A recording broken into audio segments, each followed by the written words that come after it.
என்னால் 1 பவுன் வாங்க முடியாது. 1 பவுன் 1,00,000 ஆச்சுங்க. உங்களால் 5,000 சேமிக்க முடியல. 1,00,000 டக்குன்னு கொண்டு வர முடியாது. நான் 5,000 உங்களால் சேமிக்க முடியல. 5,000 10 வாட்டி சேமிங்க. 50,000 ஆயிடுச்சு. இன்னொரு 10 வாட்டி சேமிங்க. 1,00,000 ஆச்சு. அப்போ நீங்கள் நகையை வாங்குங்க. அதை நீங்கள் போடுறப்பயே சீட்டாகவே போடுங்க. அந்த 5,000 கோல்டு சீட்டாகவே போடுங்க. கோல்டாக வர வைக்கப்படும் உங்கள் அக்கௌண்ட்டில். நகை சேமிப்பு திட்டம் அந்த மாதிரி போட்டு அது புத்திசாலித்தனம். இந்த மாதிரி வந்துடுறப்போ அது சாமானிய மக்களுக்கு உண்டான ஸ்பேஸ் அங்கே இருக்குது. இப்போ நகைச்சீட்டு போட்டோம் அப்படின்னா விலையேற்றத்தை பற்றி கவலைப்பட வேண்டிய அவசியமே இல்லை. கண்டிப்பாக. எவ்வளோ பேர் இன்னமும் நிறைய பேர் பயனடைஞ்சிருக்காங்க. அதனால தான் நகை சேமிப்பு திட்டம் அதில் போடுறவங்களுக்கு ஒன்ஸ் அதில் டேஸ்ட் கண்டுட்டாங்கன்னா விடவே மாட்டாங்க.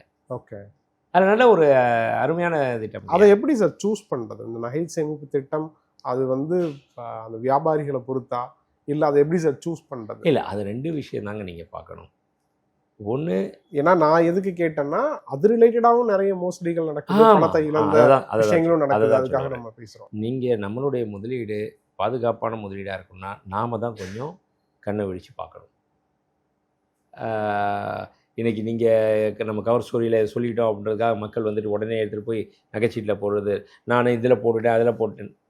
நம்மளுடைய பணம் உங்கள் பணம் அப்படின்றப்போ நீங்கள் எதில் போடுறீங்க, எந்த நிறுவனத்தில் போடுறீங்க, அவங்களுடைய ஸ்திரத்தன்மை எப்படி இருக்குது, பொருளாதார பின்னடைவு எப்படி இருக்குது, இவங்கள போட்டாலும் நாளைக்கு திருப்பி தருவாங்களா, இதெல்லாம் அவங்க தான் செக் பண்ணணும்.